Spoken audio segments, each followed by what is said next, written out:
창세기 12장 1절로 2절입니다.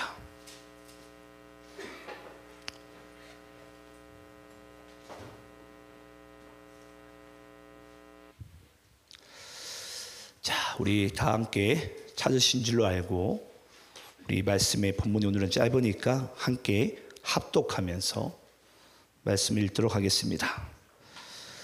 자, 우리 창세기 12장 1절 2절 함께 우리 합독합니다. 시작. 여호와께서 아브라함에게 이르시되 너는 너의 고향과 친척과 아버지의 집을 떠나 내가 내게 보여줄 땅으로 가라.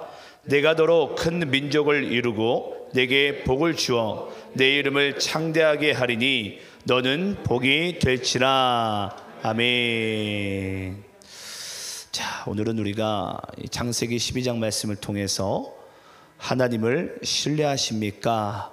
라는 말씀을 주제로 오늘 우리가 말씀의 은혜를 받겠는데요. 오늘은 제가 말씀을 전하지 않고 아주 먼 곳에서 우리에게 또 은혜를 끼치기 위해서 오신 목사님이 계십니다. 아마 우리가 한 3번쯤 본 것 같습니다. 그래서 오늘 우리 제주 누리교회 담임 목사님이신 우리 문경욱 목사님, 우리 말씀 전해주실 때 많은 은혜 받기 원하시고요. 우리 큰 박수로 환영하겠습니다.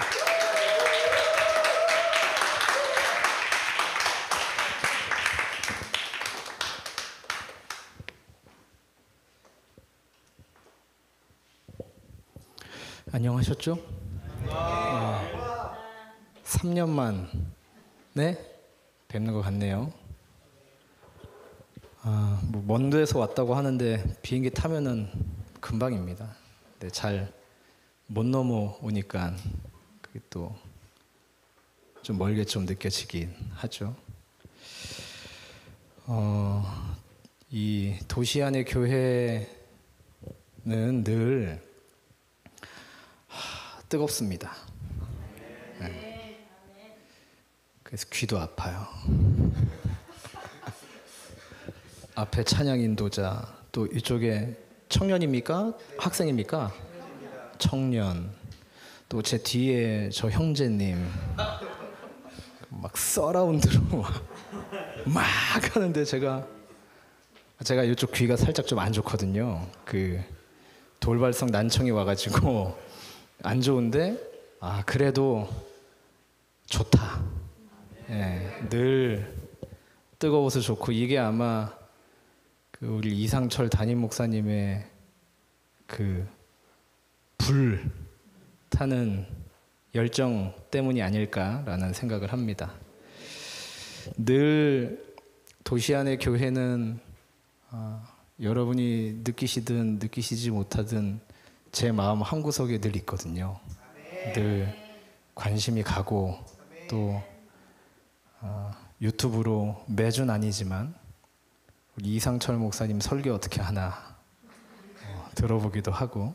그런데 아무튼 만나서 너무 반갑고요. 오늘 주어진 시간 안에 저도 최선을 다해서 주신 마음들 함께 나누는 시간 갖도록 하겠습니다. 우리가 지금 목소리를 높여서 이 온 우주 천지 만물을 창조하신 하나님을 찬양했죠. 여러분은 여러분을 지으신 또 우주를 지으신 창조주와 그 주님께서 우리와 함께 하신다라는 것을 믿으십니까? 분명히 우주를 지으시고 전지전능하신 그 하나님께서 우리의 삶을 이끌고 여전히 우리와 함께 하신다라는 그 사실을 우리는 믿고 싶어 합니다. 근데 우리가 살아가다 보면 그 하나님이 우리의 눈에 보이지 않는다라는 것이 문제죠. 하나님이 쉽게 눈에 보이지 않습니다. 아니, 어렵게도 보이지가 않아요. 그러나 우리는 확실한 것을 보길 원하죠. 저나 여러분은 확실한 것을 좋아합니다. 왜냐하면 불확실하다는 것은 우리를 불편하게 하기 때문이죠. 불확실함은 우리에게 불안과 걱정을 안겨줍니다. 그래서 우리는 인생을 살아가면서 늘 확실한 것을 보기를 원하죠. 또 확실한 대답을 듣기를 원합니다. 그래서 세상 사람들이 점집 찾아가는 거거든요. 내 미래가 불확실하기 때문에 불안하고 초조하고 염려되기 때문에 내 미래가 어떻게 될까요? 하고 점집을 찾아가서 확실한 대답을 듣기를 원한다는 것이죠. 대답뿐만이 아니라 우리의 삶도 분명해지길 원하고 분명한 삶을 살길 원합니다. 그런데 여러분, 우리의 인생이 정말 확실하게 보이는 시점이 있던가요? 거의 없을 겁니다. 많은 고3들이 착각을 하죠. 우리 사기 베이스 겁나 열심히 치던데, 여기 있구나. 베이스 막 이러고 치던데, 박자 조금 안 맞는 거 알지? 흥분을 조금 가라앉혀야 돼. 드럼하고 너하고 같이 가야 되는데 너 너무 이렇게 가더라. 제가 또 음악에 약간 좀 조예가 깊다 보니까 같이 가야 돼, 같이. 알았지? 너무 흥분하지. 사기 지금 고등학교 1학년이지. 이제 좀 있으면 고3 되거든요. 근데 고3들이 착각을 해요. 어떤 착각이냐면 수능 잘 보고 대학만 들어가면 내 인생 봄날이 올 것이라는 착각 하고 있지? 근데 여러분, 대학 입학하신 분들 다 아실 겁니다. 대학에 입학하게 되면은 그 환상이 산산조각 납니다. 많은 미혼자들이, 여기 미혼자들이 참 많이 다 이제 저도 미혼자입니다. 그걸 쳐다보고 계신데, 결혼하고 나면 내 인생 달라질 거라고 생각하지만 아마 결혼하신 분들 다 아실 겁니다. 전혀 달라지지 않습니다. 아니, 오히려 솔로일 때가 더, 저는 아니지만 낫다라고 생각하시는 분들도 더러 계시더라고요. 내가 확실하게 생각했었던 그 모든 것들이 지내다 보면 점점 확실하지 않다라는 것을 깨닫게 되어져요. 이런 것을 보면 우리의 인생은 불확실함의 연속 같아 보입니다. 저는 인생을 그렇게 정의하거든요.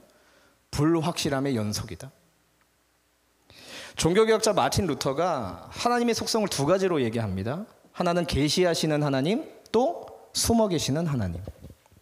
하나님은 하나님을 우리에게 계시하시는 분이십니다. 그러니까 드러낸다라는 말씀이죠. 그래서 그리스도인들은 하나님께서 정말 살아 계시는구나, 하나님이 내 삶을 인도하시는구나, 내 삶을 이끄시는구나, 내 삶에 대한 계획을 갖고 계시는구나 라고 느끼고 발견하고 알 때가 있어요. 그것은 하나님께서 자신을 우리에게 드러내시기 때문이거든요. 그런데 문제는 많은 시간 가운데 하나님은 마치 숨어 계시는 것 같은, 그것이 우리에게 문제라는 거죠. 그래서 만약에 내가 눈을 뜨고 살아가는 모든 순간마다 하나님께서 내 앞에 드러나 계시길 원하신다면 그 경험 아마 하기가 참 쉽지 않으실 겁니다. 왜냐하면 하나님의 속성 가운데에는 인간의 감각이나 안목이나 머리로는 도저히 이해할 수 없는, 또 알 수도 발견할 수도 추측할 수도 없는 그 하나님의 속성, 그 하나님의 영역이 있기 때문이죠. 우리는 그것을 숨어 계신 하나님이다 라고 정의를 해요. 보다 정확히 표현하자면 숨어 계시는 것이 아니라 숨어 계시는 것처럼 보이는 겁니다.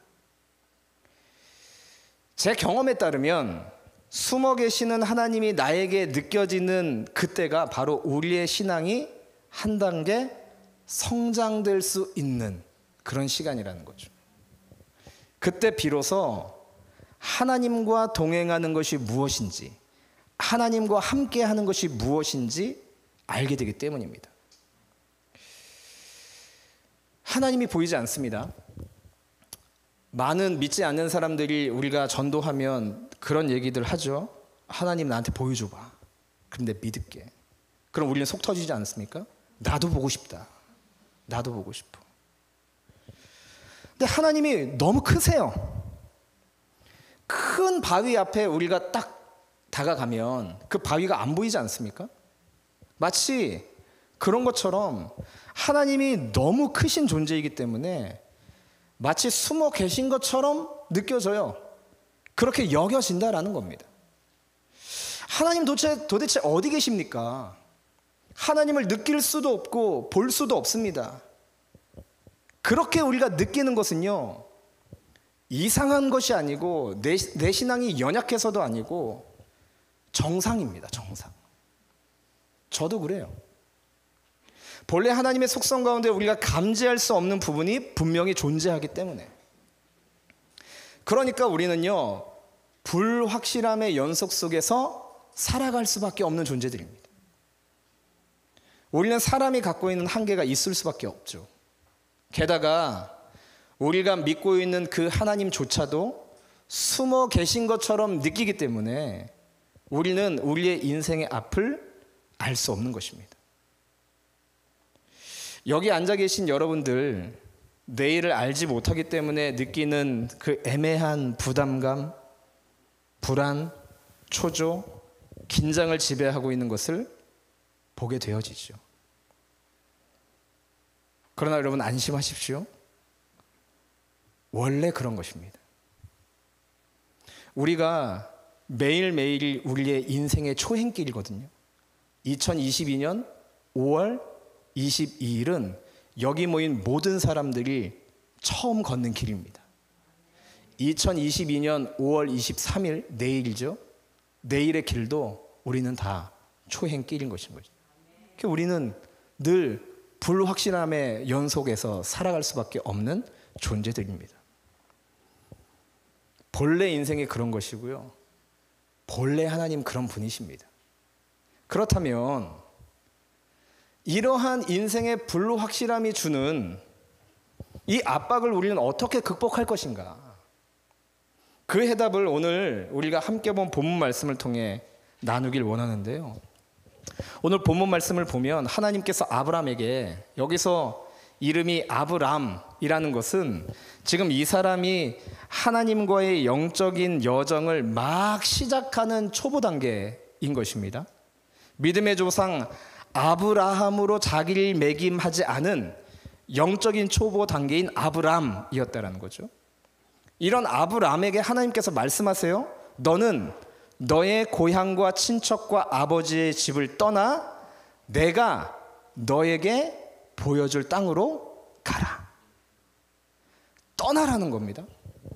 당시 시족 중심, 부족 중심의 사회에서 이 고향을 떠나라는 것, 아버지에게서 떠나라는 것은요, 당시 사회가 보장해줬던 모든 안전망으로부터 벗어나라라는 것이거든요. 그런데 하나님께서 아브라함에게 떠나라 라고 말씀하세요. 신앙의 여정은 종종 이렇게 떠나라 라는 음성을 주시죠. 자기의 익숙한 곳에서 떠나라는 말씀을 하십니다. 저도 그 음성 듣고 제주로 간 거거든요. 아, 이거 유튜브로 방송되죠? 아, 그럼 안 되겠네요. 네. 자, 그런데 여러분 궁금하죠? 나중에 따로 물어보세요. 제가 이 본문에서 주목한 게 바로 시제인데요. 떠나라 말씀하시면서 보여줄 땅으로 가라라고 말씀하셨어요. 영문을 보면 The land I will show you. 내가 너에게 보여줄 땅으로 가라. 이게 무슨 말입니까? 지금 보인다는 거예요? 안 보인다는 거예요? 안 보인다라는 거예요. 지금 75세의 아브람에게 사회적인 모든 것을 내려놓고 떠나라 말씀하시는데 목적지도 알려주지 않고 계신다라는 겁니다. 네가 일단 떠나면 그럼 내가 알려줄게 라고 말씀하고 계신 것이죠. 굉장히 황당한 경우입니다. 어디로 갈지를 알려주시지도 않고 그냥 일단 떠나라. 그러면 보여줄게, 알려줄게. 그러니까 떠나. 여러분, 이러한 불확실성이 어디 있습니까? 이것이 당시 믿음의 초보자에게 하나님께서 명령하신 것입니다. 그런데 아브라함은 그 말씀 붙잡고 떠나죠. 믿음의 조상이라 자리매김하게 된 그 첫걸음이 바로 이 본문입니다. 사람이 경험할 수 있는 모든 불확실한 상황에서 그는 순종한 것이죠. 무엇이 그를 순종에까지 이르게 했을까요? 여러분, 순종하고 복종은 다른 거 아시죠? 복종은 뭡니까? 내 뜻이 아니어도 그냥 가는 겁니다. 군대에서 복무 신조 하나 상관의 명령에 절대 복종한다. 군대 갔다 왔어요? 어떻게 알아?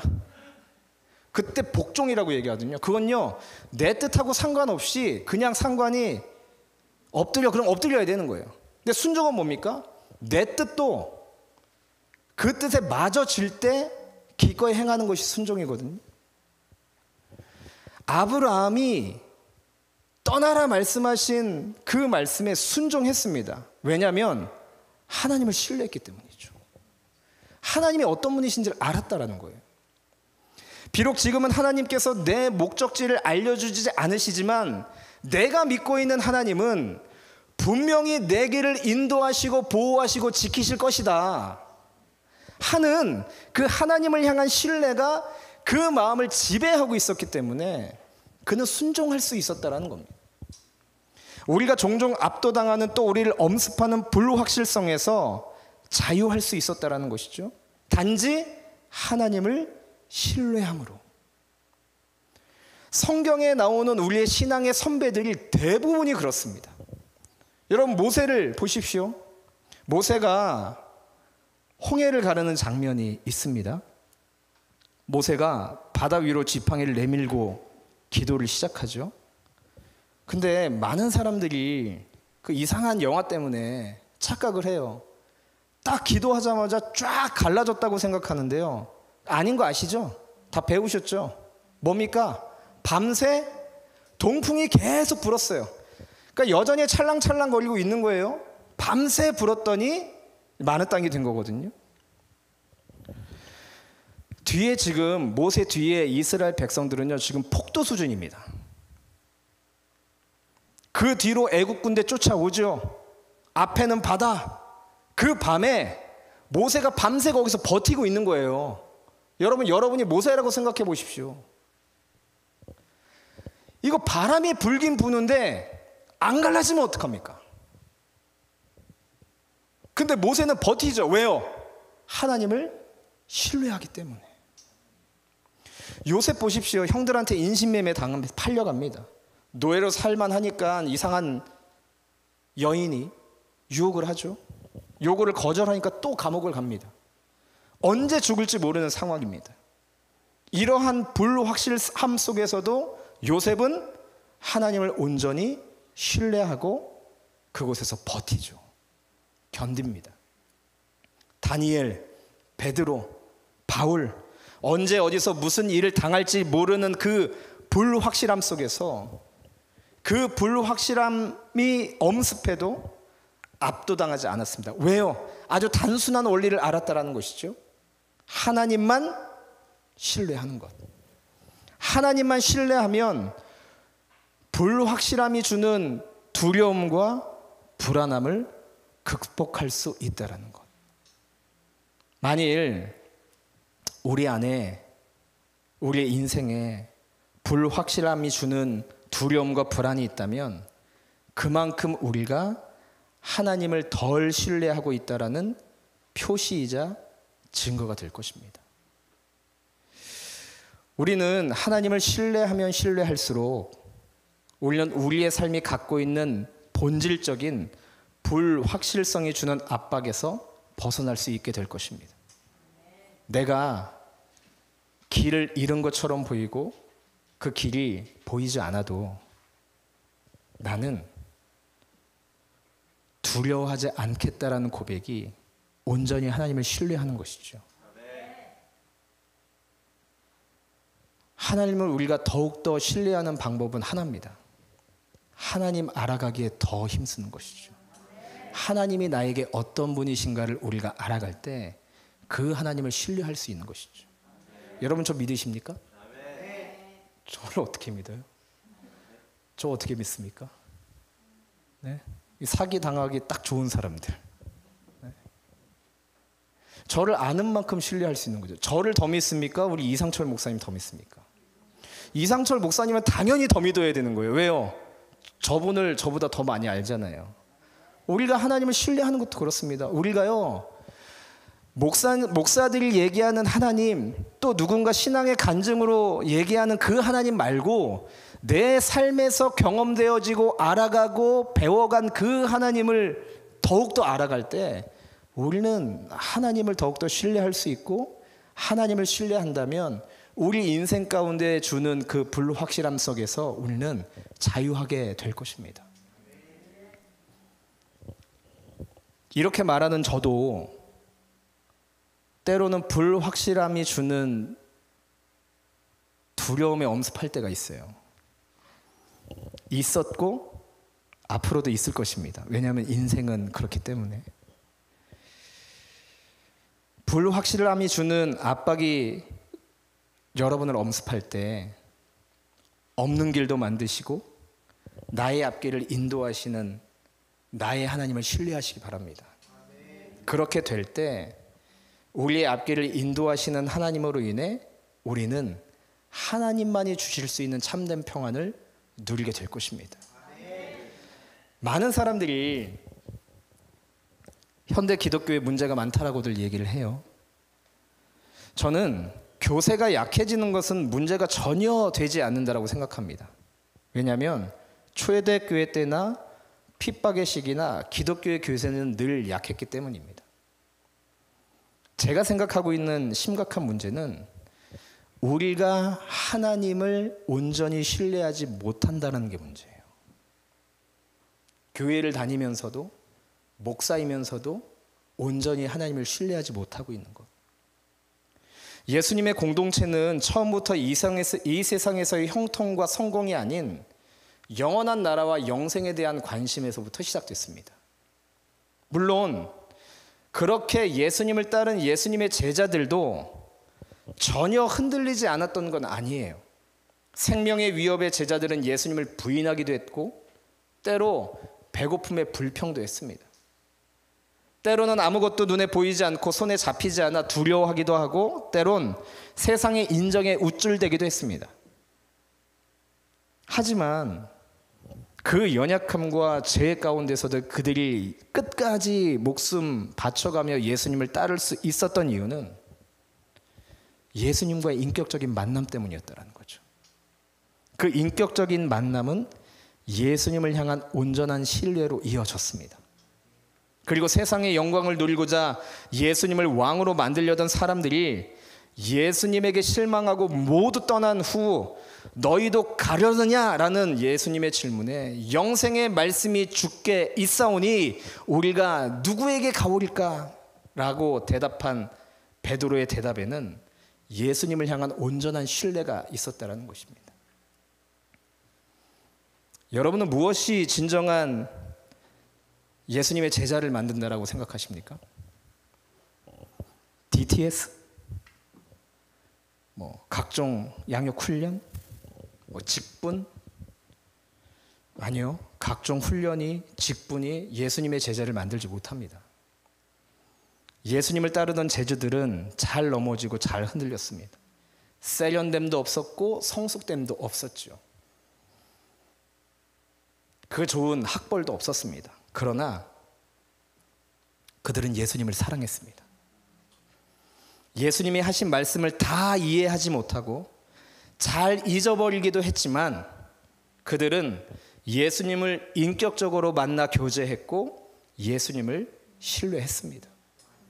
또한 영원한 곳을 바라보며 산다고 고백하면서도 눈에 보이는 것들의 마음을 빼앗기기도 하고 위축되기도 했습니다. 그러나 사람은 다 그렇게 약하고 부족한 존재니까 눈에 보이는 것에 마음을 빼앗겨도 된다라는 의미는 아닙니다.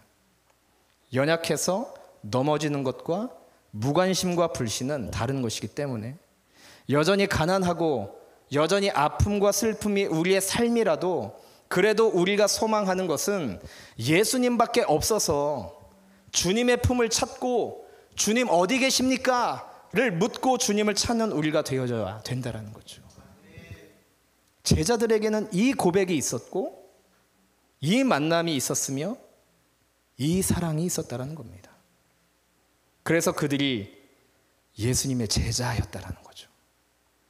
흔들리지 않아서 제자였던 것이 아니라, 넘어지지 않아서 제자였던 것이 아니라, 그들에게 이 생명의 고백이 있었기 때문에 제자들이었다는 겁니다. 나 스스로는 모든 것이 불가능합니다.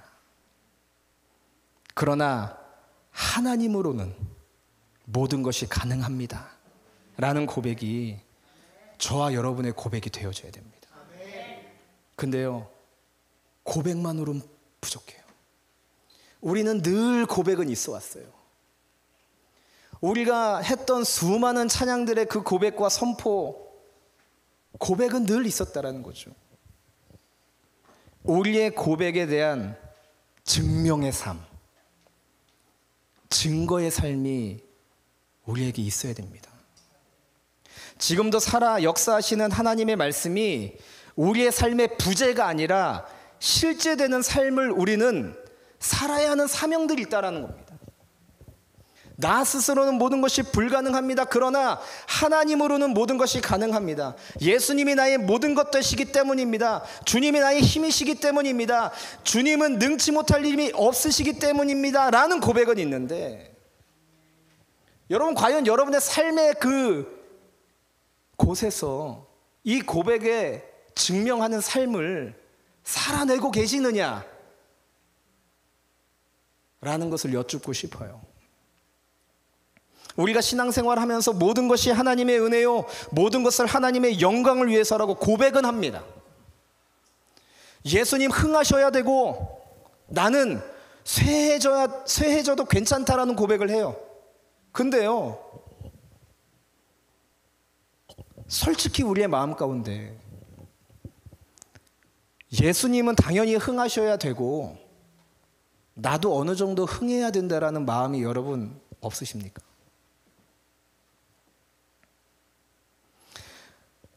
그 주님의 이름을 높이는 것이 가장 소중하고 가치 있는 일이기 때문에 내가 쇠하여지는 것쯤은 정말 괜찮다라는 그 마음이 우리의 마음이었는데, 예수님의 흥함이 나도 덩달아 높아지려는 그 마음이 강해지는 바람에 나의 쇠하지 않음이 궁극적인 목표가 된 것이 아닐까요? 제가 31살이라는 나이에 신학을 하기로 결심을 했습니다. 제가 늦은 나이에 신학을 하기로 결심한 이유는 나의 삶을 통해 하나님께 영광을 올려드리는 것 하나였어요. 뭐 다 아는 얘기지만 제가 다니던 직장 그만두고 어너인팅 하면서 제 삶의 목표가 바뀌었거든요. 나는 철저하게 가려지고 하나님만 높이는 사람이 되고 싶다. 내가 드리는 예배를 통해서 문경욱이라는 사람은 철저하게 가려지고 그 하나님만 드러났으면 좋겠다라는 비전이 있었거든요. 그래서 제가 신학을 하기로 결심을 했어요. 근데 전도사 사역을 시작하고 몇 년 지나지 않아서요, 제 목표가 달라져 있는 것을 발견하게 됐습니다. 그 목표가 목사 안수였어요. 늦은 나이에 신학을 하다 보니까 저보다 나이가 어린 사람들도 목사 안수 받고 목사님 대접 받으면서 사역하더라고요. 처음엔 보이지 않았는데 그게 이제 조금씩 지나면서 자꾸 눈에 보이는 거예요. 성도들이 전도사와 목사님을 바라보는 것, 교회에서의 대우도 다르다는 것이 보이기 시작하는 거예요. 저보다 나이도 어리고 특별히 잘하는 것도 없어 보이는데 교만했죠. 저 사람은 목사라고 사례비도 많이 받고 사택도 받고 성도들이 목사님 목사님 이러면서 막 하고, 그러니까 제 삶의 목표가 나도 빨리 목사 안수 받아야 되겠다로 변해 있더라고요. 처음에 비전인 하나님께 영광 올려드리고 하나님의 영광만 드러내는 그 예배자는 온데간데 없어지고, 어떻게 하면 빨리 목사 안수 받을 수 있을까에만 집중하고 있는 저를 발견하게 되었습니다. 그 결과 하나님께서 저에게 광야를 허락하세요. 목사 안수 받기 전에 그 과정들이 자꾸 석연치 않은 이유들로 밀려나고, 사역지에서 자꾸 쫓겨나고 떨어지고, 또 시험 보기 직전에 갑자기 우리 장인 어른 막 돌아가시고, 4년의 시간을 그렇게 보냈습니다. 그 새벽에 하나님께 따지고 물었죠. 하나님, 지금 뭐 하자는 겁니까? 제가 지금 잘 다니던 직장 그만두고 제가 이 삶을 살기로 한 게 저 때문입니까? 하나님 때문입니까? 잘 생각해 보십시오. 제가 생각할 땐 분명히 하나님 때문이거든요. 근데 나한테 이러면 안 되는 거 아닙니까? 저 빨리 목사 안수 받아야 됩니다. 그때 떠오른 말씀이 바로 요한복음 3장 30절 말씀이에요. 그는 흥하여야 하겠고 나는 쇠하여야 하리라. 경우가, 너 왜 목사 되려고 하니?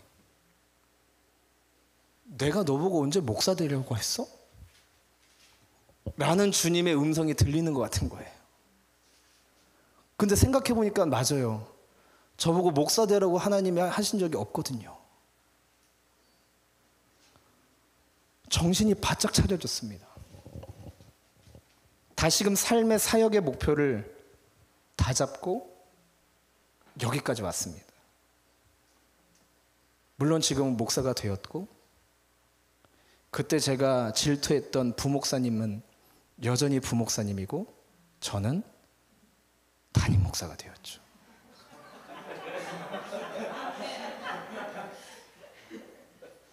하나님 참 신실한 분이시세요.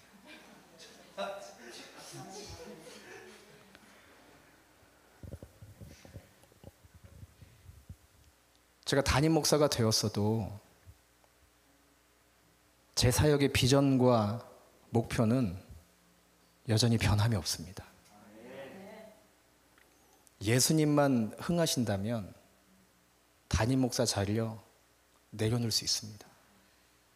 제가 쇠하여지는 것쯤 아무것도 아닙니다. 대접 못 받으면 어떻고 인정 못 받으면 어떻습니까? 그로 인해 주님의 영광만 나타난다면 아무래도 상관없다는 것이 저와 여러분의 고백이 되어줘야 합니다. 우리가 주님의 영광을 위해 산다고 하면서도 그는 흥하여야 하겠고 나도 어느 정도 흥하여야 하리라 라는 마음이 깊이 자리 잡고 있지 못하기 때문에 우리가 주님의 제자로서 온전히 살지 못하고 쉽게 상처받고 삐지는 이유가 아닐까. 그는 흥하여야 하겠고 나는 쇠하여야 하리라는 이 말은요, 나는 반드시 쇠해져야 한다라는 말이기보다는 그리스도의 영광 앞에서 나의 쇠함과 나의 흥함이 그리 중요하지 않다라는 제자도의 고백이라는 것이죠. 사랑하는 여러분,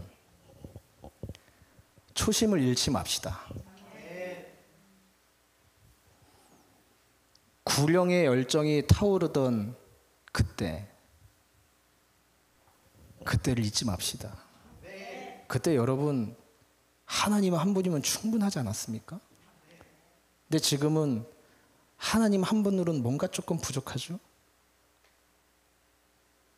안 된다라는 겁니다.